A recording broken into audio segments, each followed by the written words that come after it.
Welcome to Lynn Cullen Live. Talk radio without the static. Email your questions and comments to lynncullenshow@gmail.com. And now your host, Lynn Cullen. Yeah, I just sneezed about 4 times. So my usual nasal accent is going to be more pronounced. She pronounced, as if she were coming out of Wisconsin. Welcome to the show. It's June 5th.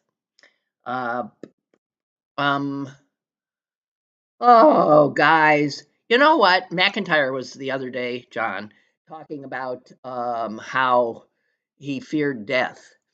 He was pissed about the idea of it. And I was just thinking, the more I'm living in the world as it exists today, the more I think I fear it less. Just because I'm not meant to live in the world we're heading into. I don't particularly wanna. I'm just out of step. Yep. I think I'm too human. And humans are on their way out. I think that's pretty clear. I can't, I don't comprehend it anymore. I'm happy I'm old because I can't imagine what's coming down the pike, as they say. Listen to this. I just read this. If you could know, for instance, not that you slept 6.5 hours last night, but also that 12% of those hours were spent in REM sleep, and that your overall sleep efficiency was 85%, why wouldn't you? I don't want to know that. Why wouldn't I? What? What? If I don't want my sleep being quantified so it becomes some kind of a competition that I have with myself, where it's, believe me, I don't sleep much anyway, but I can't imagine the anxiety that would be created if I started tracking the quality of my sleep where it was presented to me numerically. And the thing is just tons and tons of people are doing that now because they can. They're quantifying all kinds of stuff about their body. They are wearing, as many of you may be right now, wearable technology that keeps track of bodily functions, your heart, your breathing, your blood pressure, your this and your that. Now, I can see where, again, this kind of technology could be just an astonishingly wondrous thing for people who suffer from serious issues, right? But for a normal, relatively healthy human being, why would you seek out that information, the quantification of the machinery of you? Because it seems to me all that information does is, I don't know what it would be for except to make you anxious. It sure as hell would make me anxious. Oh, every once in a while, make you proud.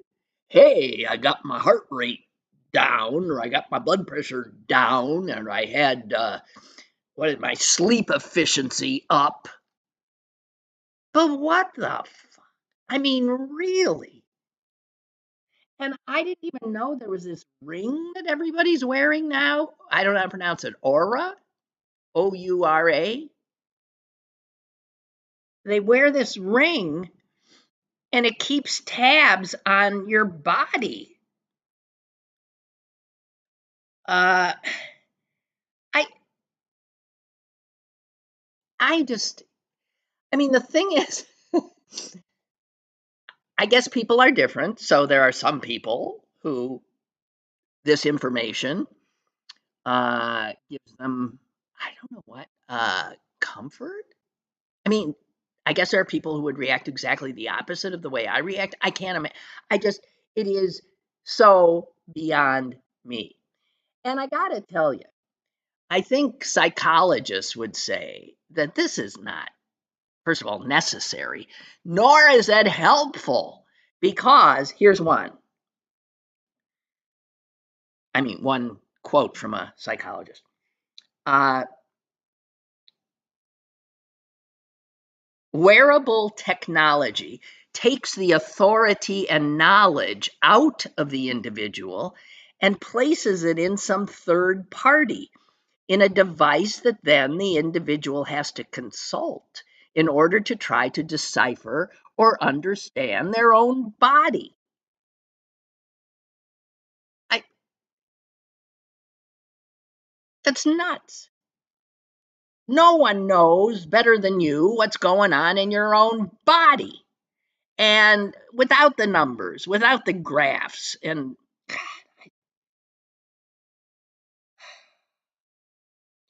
I'm sure this kind of thing, as I said, could be helpful in some instances. But for the regular, ordinary old person, I don't understand why anybody would choose to do this. And I know people do. I, for a little while, years and years and years ago, wore a pedometer when I was trying to, back in the analog days, I guess. I don't know how it worked, but it was counting the steps I took during the day, because somewhere I'd read that, this many steps a day would keep me healthy, or blah, blah, blah, blah. And it became something that I so hated. I stopped wearing it because on the days when fell short, I felt either a failure, or even though I didn't want to, you better get up and get to that number, and blah, blah, blah. And I thought, well, this is just nonsense. And yet, I do know people who just live with this stuff. These damn Apple Watches now. I got an Apple Watch because friends were worried about me because I live alone and I fall down, and I'm, going to be one of those, I'm falling and I can't get up. And then an Apple Watch would, save my life. Well, I thought, well, it's hard to argue with that. So I got the watch. I wore it once. It's now lying on my kitchen counter. It's been there for months on end. I'm sure there's a way for me to pretty much turn everything on it off, because the one time I wore it, it drove me nuts. It was poking me, nudging me, vibrating on my arm. What the hell?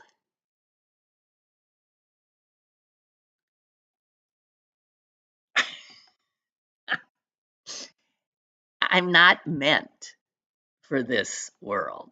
They're turning us into cyborgs. They're making us comfortable with our new cyborg status.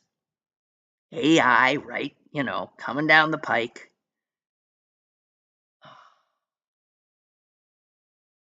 So there is, since this stuff has been around, in fact, there medical people are starting to see increases in people who are suffering all kinds of anxiety disorders because of this wearable technology. um, yeah, people keeping track of their, calories, or the this or the that. Eating disorders are getting are made worse, not better. Sleep made worse, not better. I mean, I don't know. If it works for you, I think that's just fantastic. But I think it's insane. I do. TMI. Too much information. God. And the last thing, I'm sorry, I'll stop. No, I won't.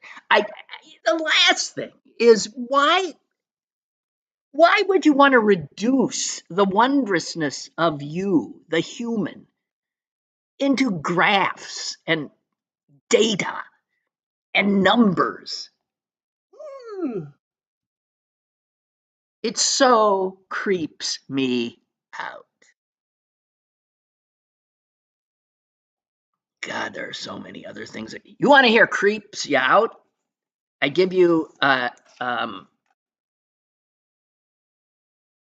one little item from today's New York Times. A company is selling soap that is made with bath water from the actress Sydney Sweeney. Now, here's again another exhibit of why I'm not meant for this world. First of all, I never heard of Sydney Sweeney. I didn't know she was an actress. I'm looking at a picture of her, never saw her in my life that I'm aware of. And I live in a world where people are going to spend money buying soap that is made from her bath water. Okay, shoot me now. Actually, it goes on sale tomorrow. It's called Sydney's Bathwater Bliss. Again, more evidence that we are living in the end times of human history, I think, without a doubt. Without a doubt. And, I remember the last thing I said on yesterday's show was, and I promise I'm going to I'm looking for, lighter stuff so we're not mired in the horror of, and those were my lighter things, the two I just shared. I have one more, but that constitutes light. It does. Oh, man. You know what bird I hear constantly now? It's like they've proliferated. Not that I didn't used to hear them, but not them being I love bird song. Well, some I don't. But I love nature. So, mourning doves. I'm hearing them like constantly. They live in my backyard. The first thing I hear in the morning is their strange call. And I asked some friends the other day, do you like the sound of a mourning dove? And I was stunned to get very positive responses. Oh, yes, I love mourning doves. Because I have reason that I find their call disconcerting. It's it it's not welcome to my ears. And it's because, and so now I don't know what caused what, but I grew up with a father who could not stand the sound of mourning doves. And obviously, I heard him say that. Oh, I can't stand that sound. And when you're a child, that carries a lot of weight. But it was the reason he couldn't stand the sound of mourning doves that I think made it stick with me. Because he said that on the day his father died, and my dad was still a boy, on the day his father died, the sound he remembers from that horrible day was mourning doves. So that memory, that sensory memory, that sound brings nothing with it but sorrow.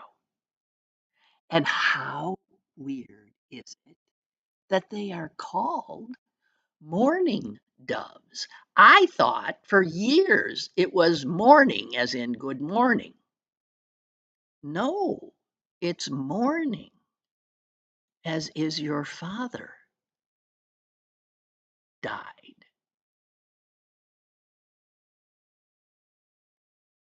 So when I hear mourning doves, I am taken to a not good place, and I feel bad feeling negatively about the birds. They have nothing they can do about it, but I wish they'd go somewhere else. I really do, because that's sensory memory. I'm sure we all have them, right? Sensory memories, things that a sound, a smell that, can catapult us somewhere else. And that's just one. That was one for my dad that managed to get transferred to me. Um, and I see I have a caller. And I just have one other. This is really weird. As a child, I had a terrible accident on my bike where my head went through a window. And so the last sound I heard before my head, as my head went through the window, was of shattering glass right around my ears. So it was like I mean, a very intense sound. Now, at the time, who knows? All I know is that as a child, when I would hear glass break, somebody dropped a glass or something, my blood would run cold. And it still happened. Maybe into my young adulthood, but I realized somewhere in my 40s that it no longer did, that the power of that sound no longer triggered it, which is odd that it would go away. But I know we all have those things. Caller, you there? I appreciate you trying to keep things light today. Ha! um, I mean, regarding nature sounds and everything, we have a backyard where we have a cornucopia of animals, birds, chipmunks, squirrels. Yeah. I mean, my wife has video of our dog playing with a deer in the backyard. Wow. And we live in Bellevue. I mean, we're basically in town, Yeah. But we didn't have so much up until about 2 years ago. We had a cat who died about a year and a half ago, and he lived to the ripe old age of 18 and a half, 19 years old. He was one when we got him, so we really didn't know how old he was. But he was an indoor-outdoor cat. He insisted on going for walks with us and our dogs at the time, and he was a voracious hunter. Oh, so he killed all the birds. Oh, geez. Well, the thing, but we kind of curtailed that because we kind of put like cowbells on him. Yeah. I mean, he was a helps. big cat. He was like 18 pounds. Oh, it did. He stopped getting birds, but he decimated the bunny population and the chipmunk population. Yeah. And oh my gosh. And while the birds were okay, they kind of stayed away from our yard. Sure. But since he's passed, we have holes. We're going to break an ankle one day. The chipmunks are just terrible. Yeah, I agree. I got them living everywhere. They're amazing. During the show, I sit at a window and I watch them. They're just they're so cute. Oh, they are. But hello? go ahead. I'm sorry. No. Yeah, I'm here. No, but I mean, since he's passed, my whole street, all the yards, they have bunnies everywhere. And that didn't exist. That did not exist. What was your cat's name? What was the cat's name? Phineas? Phineas. Man, yeah. Can you imagine in the world of small animals and birds when they realized Phineas wasn't around anymore, the the joy, the way that news traveled. Yeah. Phineas is dead. But yes, I mean and the thing was he was a gentle giant. He little kids would come up and wail on him and pat him the wrong way, and he just lay there and just take it and love him for it. But man, if you were any type of wildlife, he was like Freddy Krueger. It was awful. Yeah, well, it's their nature. I mean, it's their nature. Oh yeah, I mean, what can he do? He's a but cat. Anyway, what a cat. But yeah, well, that's not why you call. Anybody got. Yeah, it is. Oh, it is. I just wanted to. Yeah, I appreciate you keeping things light, and I wanted just to keep the momentum going. If anybody else has anything, please. The real world really sucks right now, so let's anything. Well, you might want to hang up because I mean, I'm gonna get the hell out because I do have some real world stuff. I mean, that what I have talked about passes for light now. It shows how dark things have gotten because, in fact, what have I talked about? I've talked about, how we're turning ourselves into robots by quantifying every part of our bodies. I've talked about my mourning doves and the sounds that can creep away. And you think, oh, thank God she's talking about light stuff. Yeah, I mean, just they found the whale beached up on the it's like just light stuff. No, I mean there's the whole cyborg stuff. I'm experiencing some personal stuff where it's just like, hey, be present. We're here. Ignore all the shit. Or I mean, our technology is just consuming us. Yeah. And there's a whole world out there, everybody. Pay attention to that. Yeah. I mean, I have it. I have all the stuff you talked about, but people, don't when you go into a bar or you go into a job site, I'm in construction and it's break time. There's no talking anymore. No. There's no talk. Everybody, their heads are bent down and I know. They're all quiet and they're all pressing buttons on these little electric devices. Where it used to be, you go, like break time on the construction site, it would be rowdy and raucous and people talking stupid shit and everything, but they were communicating with each other. And now it's silence. Well, that's right. And it's just, I mean, it's not where I know it's awful. And we've all watched it happen. And I remember watching it happen, watching people, having supposedly dinner together where they're both sitting with their heads in their own, phones. And I was thinking, oh my God, this is so disgusting, so awful. And then there are many times where I'm one of them. So, we see it, we recoil, we know it is the beginning of something not good for humans and human contact, and yet it just keeps snowballing and snowballing. And that's why I said I'm glad I'm old. I really am glad I'm old. I would not, a person like me would not be well suited for this full-on tech world. Absolutely not. Can't do it.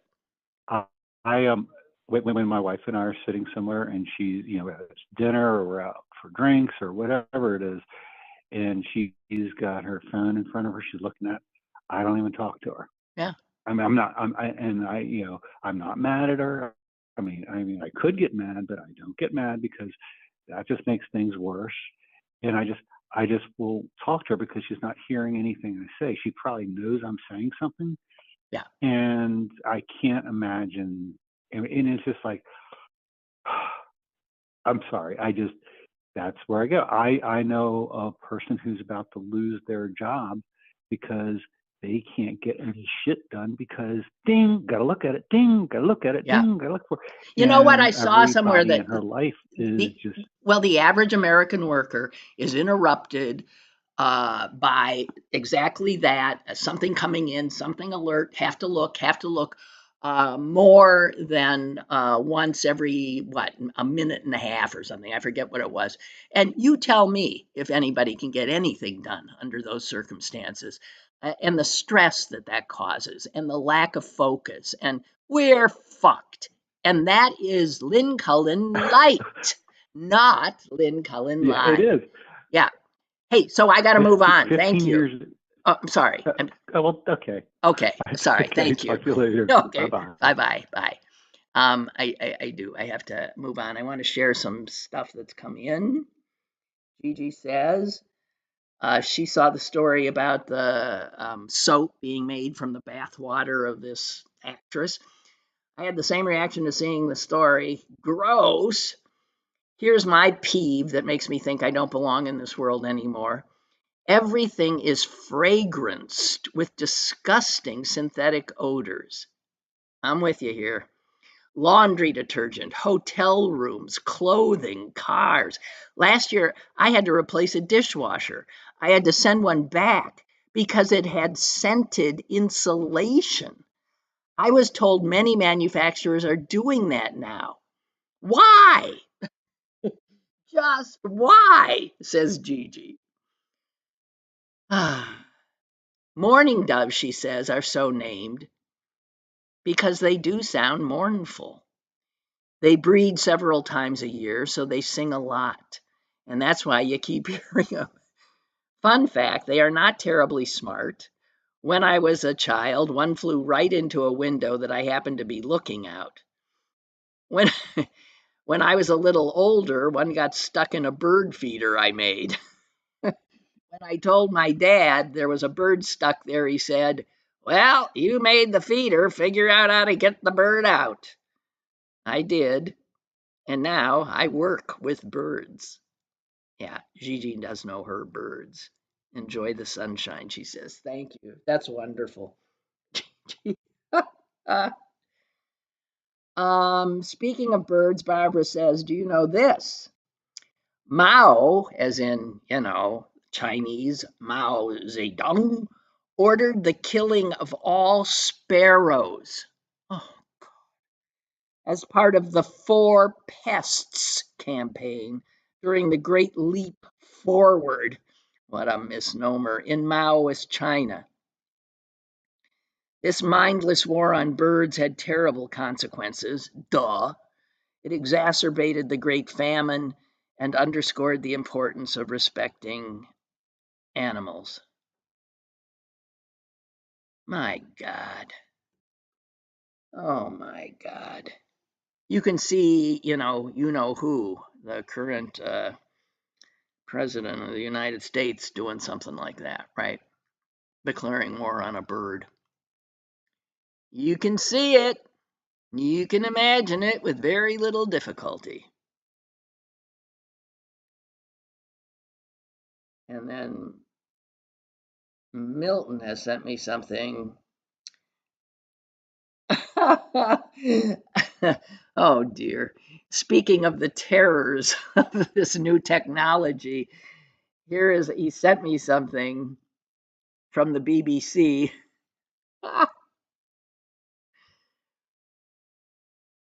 I'll just read the headline.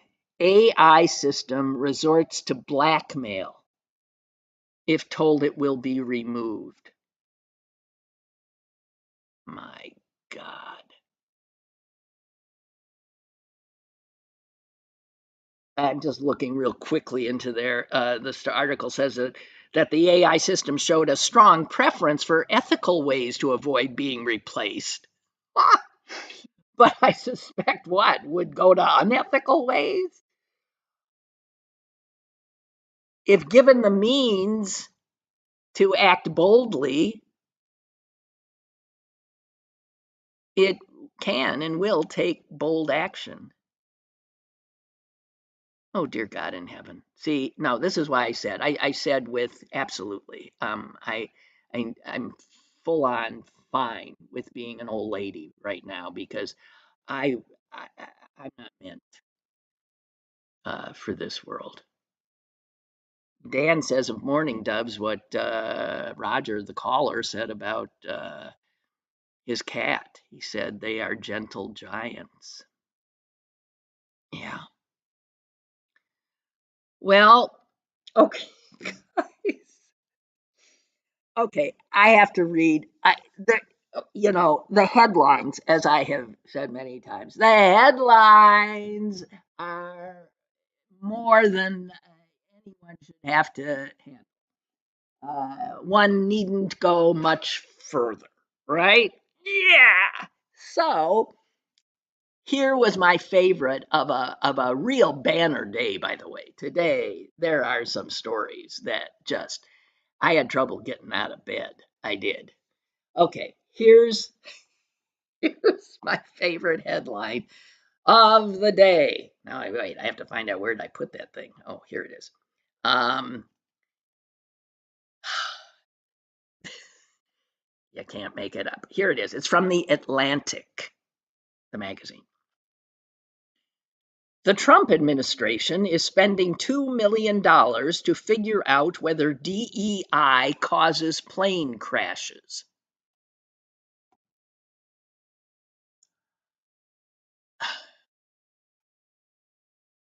So, well, yeah.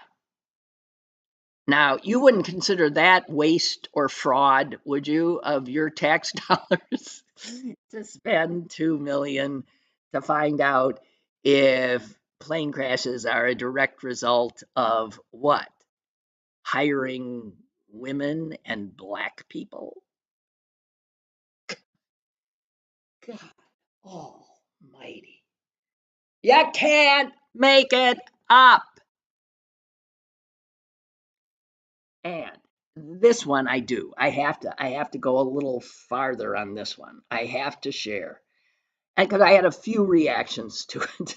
And this has to do with this was a story in the again the New York Times today, and I was taken by the subtitle because the subtitle was what many of us have been saying the media need to do, which is just tell it like it is. Stop treating this as if it's normal. So the headline is Trump orders investigation of Biden and his aides. That's the headline, and it is a statement of truth. Below the headline is this subheading: the executive order. Now, understand, this is not an opinion page. This is a headline on the front page. And I'm tipping my hat to the New York Times for it. Subheading: the executive order is the latest effort by President Trump to stoke outlandish conspiracy theories about his predecessor and question the legality of his actions in office. So they, whoever the editors are, that allowed, which I can see, that you wouldn't see this in the Washington Post, and you wouldn't see it in most newspapers.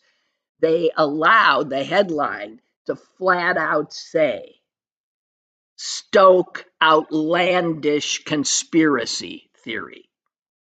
That whatever this is that he says he's doing, what he's doing is stoking an outlandish. And then you read more, guys. This is funny. I mean, if it weren't serious, I mean, if it didn't say that we are just fucked, but this is funny. So I consider this still on the light side if you're into dark humor.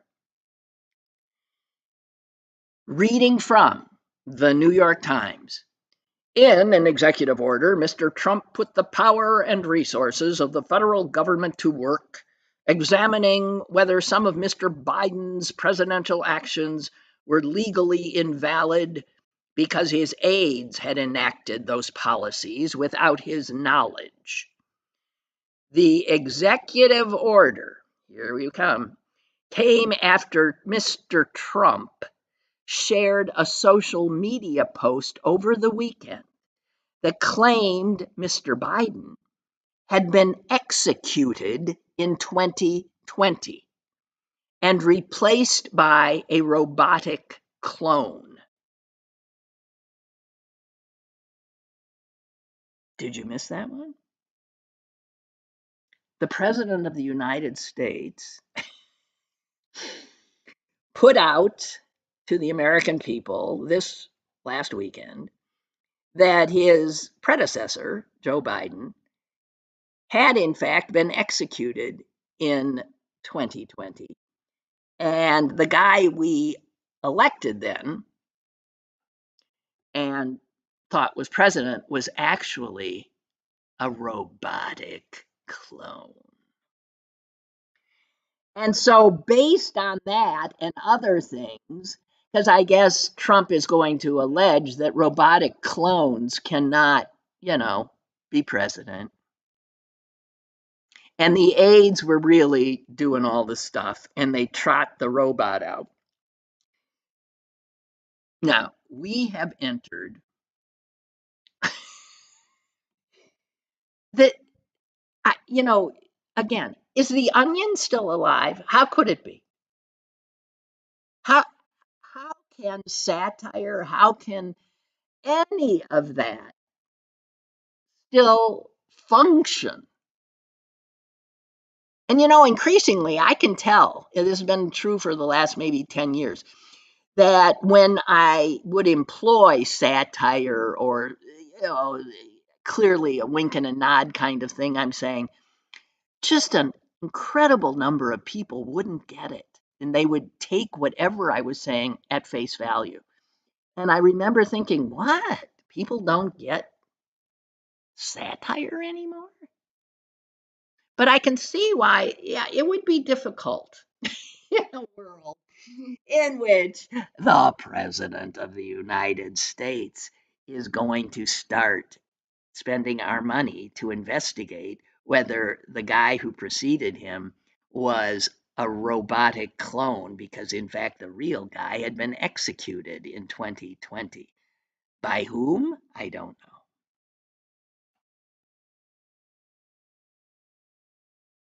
You can't make it up.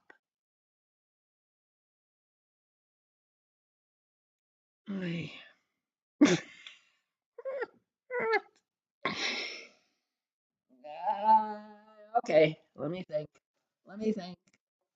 I just want to see very quickly if I have any capacity to stay somewhat light.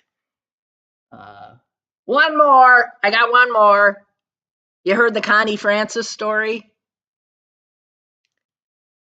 Eh? Connie Francis, the singer from the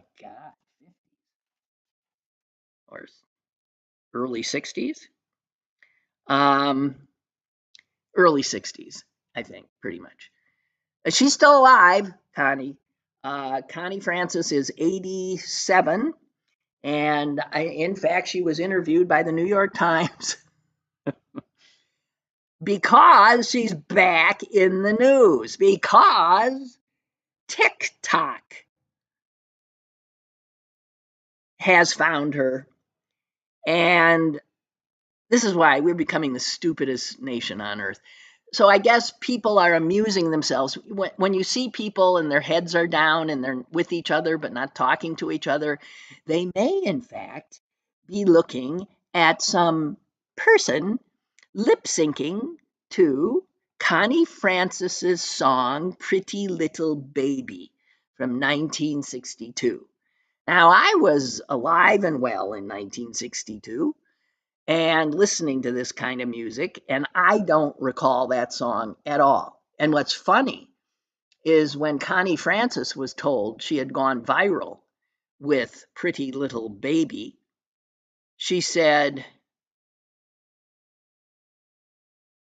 I had to listen to it. I had to play it to remember it. She said, I'd forgotten this song totally. Well, it had been forgotten. Somebody somewhere found it and lip synced it, and somehow the world out there on TikTok thought, this is wonderful. I've heard it. It's not. It's stupid. And back when it was released in 62, I think we then knew it was pretty stupid. And so it ended up on the B side of some, who knows what. I don't know. So it's big. It's big. It has been featured in more than 600,000 TikTok posts. And Connie Francis told the New York Times that when my publicist said I'd gone viral on TikTok, I said, "What? What's that? What's viral?" I thought my computer had a virus or something. I didn't know what he was talking about. God bless you, Connie. God bless you, dear. Yeah, so she's gone viral at 87, and she's loving it. I can understand. I can understand that. And she says, "Thank you, TikTok." So there's that. All things old are new again. Gigi writes, my partner is a lifelong professional pilot. He got his license at the age of 16. He gets very angry when people talk about DEI being a cause of problems in aviation because his experience is that the female pilots with whom he flies have always been better than their male counterparts. I wonder why that is. Not because they have to be taken seriously. That any black person will tell you, you have to be twice as good to even be considered, fair to middling. Anyway, Gigi's boyfriend says, or her partner says, maybe it's because women always, she says what I just said, always have to exceed standards in order to be seen as merely competent. I don't know, but of course, that is it. Any woman knows it.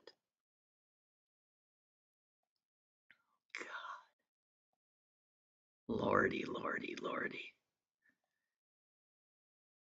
And speaking of birds, Aaron writes, do you have any idea whatever happened to Jane Nugent?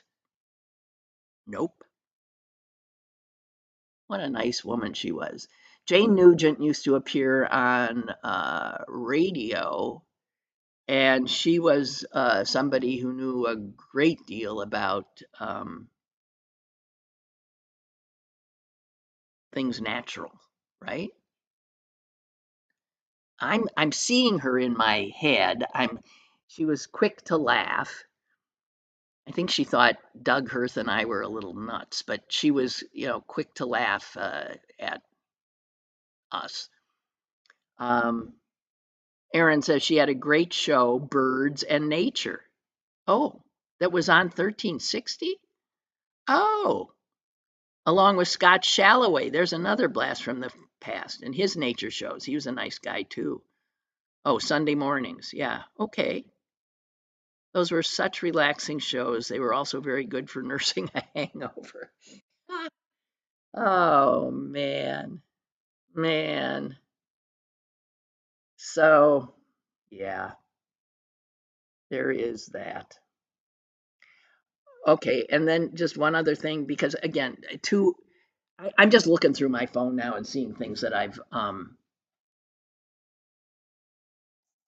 because we're nearing the latter part of the program, and I'm just warning you, I've run out of anything light. I moved on to frightening, but in the you can't make this up frightening thing that you can also laugh at. Okay, so rather than have your blood run cold, just say ha ha ha ha ha. Okay, this one is from ProPublica, and it's about a guy named Thomas Fugit. And he is an official in the Department of Homeland Security. That would be what? Kristi Noem's bailiwick? Is it hers or Tulsi Gabbard? I know those two broads are there in those two national security capacities, and both of them scare the holy hell out of me. But anyway, one of them apparently has employed this Thomas Fugit. And He's 22 years old. He's 22. He just graduated from college, and he is now at the Department of Homeland Security. Fasten your seatbelts here. Overseeing the government's hub for terrorism prevention. Uh-huh. You know, maybe you've noticed that there have been some terrorist attacks that were in the news just in the last few weeks. There was the fertility thing bombing. There was the flamethrower at old Jews. There was the killing of those two. There's been quite a bit of terrorism. And I just wanted you, because we were speaking, if you're tracking the quality of your sleep, I want you to sleep better knowing that Thomas Fugate, 22 years of age, is now overseeing the government's main hub of terrorism prevention. He must be some whiz kid, huh? I don't think so. Says here, he was a former Trump campaign worker who had interned at the Heritage Foundation. And it says here his appointment is the latest shock for an office that has been decimated since Trump returned to the White House. Yeah, because he's protecting us from the murderers and rapists coming over our borders. So the terrorists who are still here, oh, there were those two Marines who were just caught with all the swastikas and all the stolen stuff from what? Right-wing lunatics in our military. Right. There were those guys too recently. Nobody knew this guy was there until recently, and now that it's known that this kid is there. It says here, alarm is being raised. Alarm is being raised among counterterrorism researchers and nonprofit groups funded by the program that he oversees.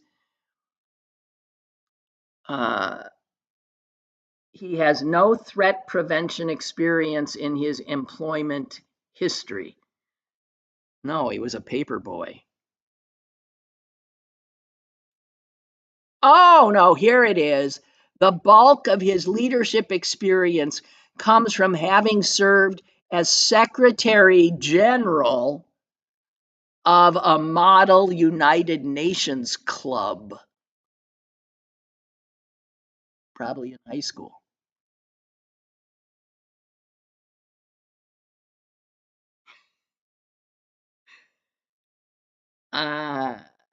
Yeah, no, you cannot make it up. Anyway, it says here the Publica sent the Department of Homeland Security a detailed list of questions about this kid, his lack of experience, and blah, blah, blah, blah, blah. And as is so often the case, they have, well, here's what they got back. Due to his success, he has been temporarily given additional leadership responsibilities in the Center for Prevention Programs and Partnerships Office. This is a credit to his work ethic and success on the job. Wow. Wow.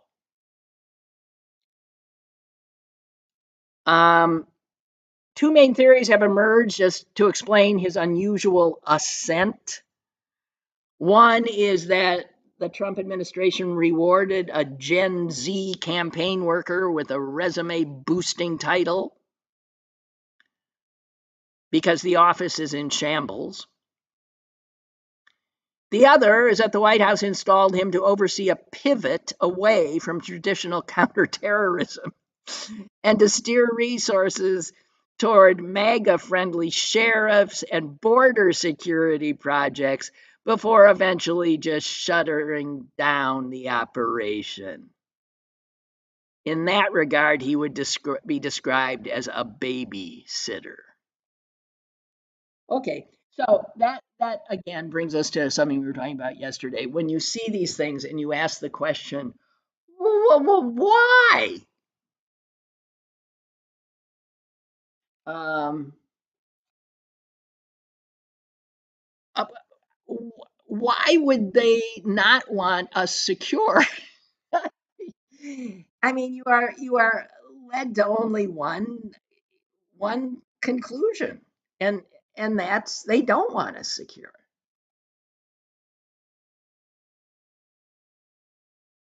Oh, Aaron has said that Scott Shalloway died this year in January. I'm sorry to hear that, but thank you for telling us. Let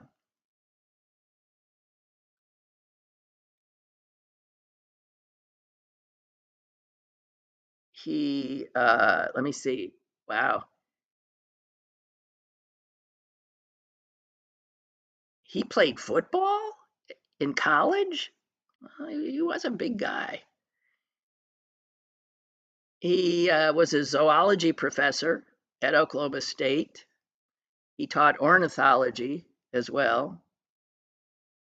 And then he left teaching to pursue his dream of writing about the wonders of nature and the need for conservation. That was in 1985. And he moved to West Virginia to a farmhouse and became a freelance nature columnist, and eventually a syndicated columnist whose work appeared in more than 25 newspapers. That's amazing. And yes, it says he became a popular weekly radio host in both Pittsburgh and Wheeling. He led birding tours to Mexico and to Ecuador and the Galapagos, to the Everglades, Hawk Mountain, Cape May.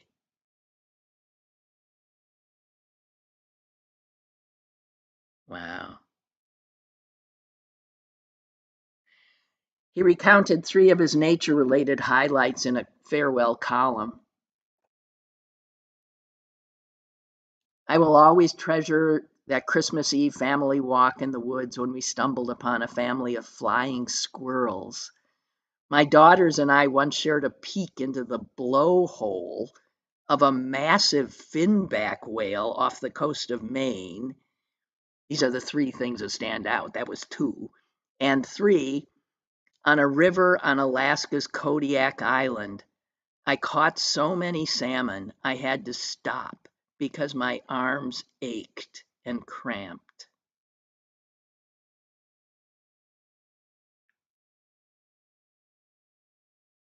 Wow. Oh, Scott Shalloway. Yeah, he was, what a nice guy. And speaking of like throwback Thursdays, that is when, yeah, radio was so wonderful before the fucking Republicans ruined it. Ruined it. I said ruined it. Um, okay, so I don't have a lot of time left. I'll be damned if I'm going to do. What I've got left here is like, more just horror from the sons of bitches who the American people entrusted our government to. Um, and I just, don't want to go there. So I'm going to share with you something that I've been holding on to. I mean, when you think of these times and the acquiescence of the entire Republican Party and Congress, the Republican-controlled Congress, you just want desperately for some of those profiles in courage that are nowhere to be found. And someone reminded me, and I forget where I saw it.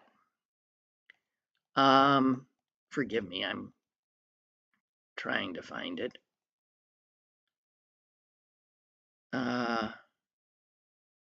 Oh, here's a good quote. This has nothing to do with that. Robert Frost in 1961.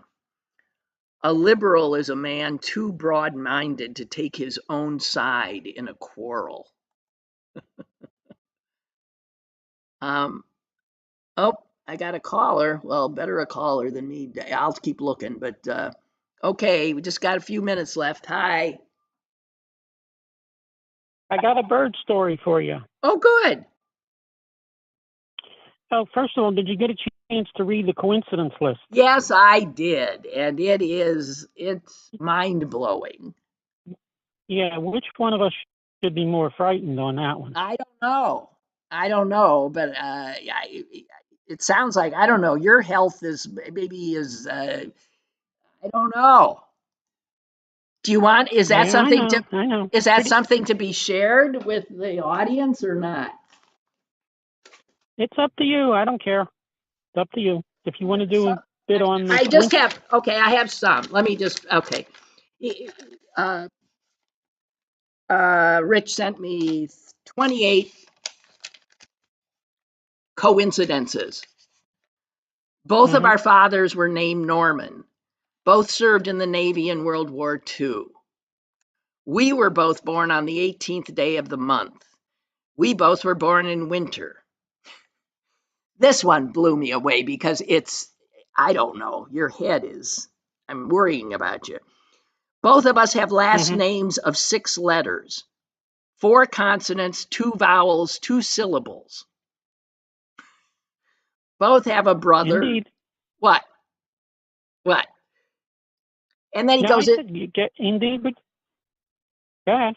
No, I don't know. Both had journalism as a major in college. Both dropped out of college.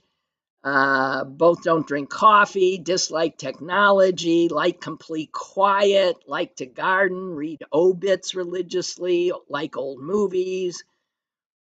Well, I mean, weird, it's a lot. It? Yeah, it's a lot. Both like to rake leaves and shovel snow. Yeah. Well, I That's don't a true know. one. Well, we're so we have a lot in common.